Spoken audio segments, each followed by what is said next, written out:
It's Tuesday, November 4th, day 4 of the 30-day map challenge. And day 4's topic is my data. So map something personal using your own data set, visualize GPS traces, your commute, or a unique small data set you created.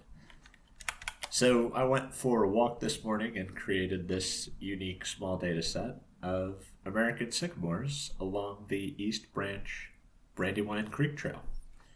So if you're not familiar with the sycamore, it's an amazing tree that the bark kind of peels off as it goes up toward the top, and on the mature trees, the whole upper half, if not more, is this completely white bark that just looks so stunning, especially in the fall,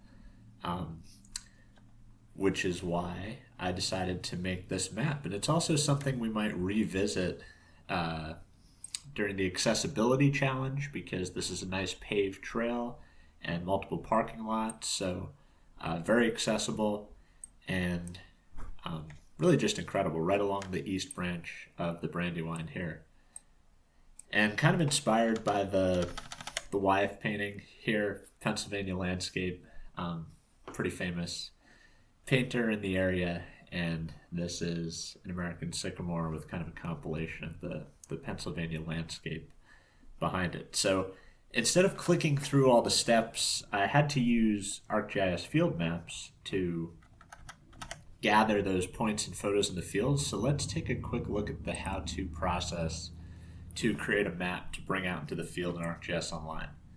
So I'll start by going to Field Maps Designer and creating a new map and starting with new layers. And this just makes it very easy and straightforward to bring a simple point layer map for photo collection out into the field. I'll give it a name, trees, and just skip through the defaults. There's a lot that can be done here in the Field Maps Designer. Forms, tasks, but in this case we're just making a very simple field data collection form. I'm going to give the map a title, Brandywine Sycamores, and select Create Map. And that will just take a few moments, and then we'll have a map that's ready to bring out into the field. And in my case, I just used my phone, and the Field Maps application out in the field, and this is what that experience looks like. So I'm just on the trail. When I come up to a tree that's worth capturing, take a photo, associate it with that point, and move on. So we did this, I think 23 times in total, just along a brief morning walk along the river. It's an absolutely gorgeous morning, as you can see, and tried to get the lighting in the trees where you can really see those upper branches, because the contrast with the sky and the leaves is really incredible. Kind of reminds me of Game of Thrones, those weirwood trees that are all white with the faces on them. The old gods that are only around in the north, because they cut them all down in the south. But anyway, here after the hike, we come back to the office, ArcGIS Pro, and now we have the data in a hosted feature layer. I'm speeding it up a little here because it gets somewhat tedious, but we've got 3D layers, 3D symbols for many of the different trees. So that's what we're looking at here, is that 3D symbol. I'm making it a little bigger. And then I'll zoom in, and this is pretty much the foundation of the map. The nice thing about using my own data is that it's relatively simple and straightforward. These are points and the photos associated with them. So we'll just fill up the whole layout here and get our zoom extent just right. And then that's going to get exported as a GeoTIFF.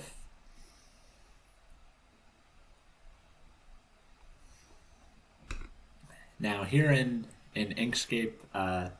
Just wanted to show my process here. What I'm doing is on the right hand side I've got my points and my photos. I'm taking screenshots of those and then I'm associating them with the tree that the photo is representing. I kind of do that one by one, grabbing those photos from the ArcGIS Online web map and bring them here into Inkscape.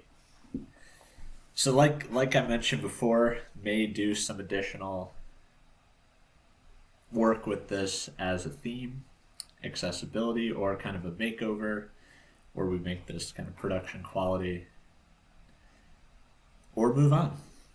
Still undecided, but if you are ever in the greater Westchester, Pennsylvania area, Downingtown, these parts, definitely check out this trail. It's fantastic, really a treasure. Flat, paved, very accessible, lined with beautiful sycamore trees, all kinds of wildlife, bluebirds,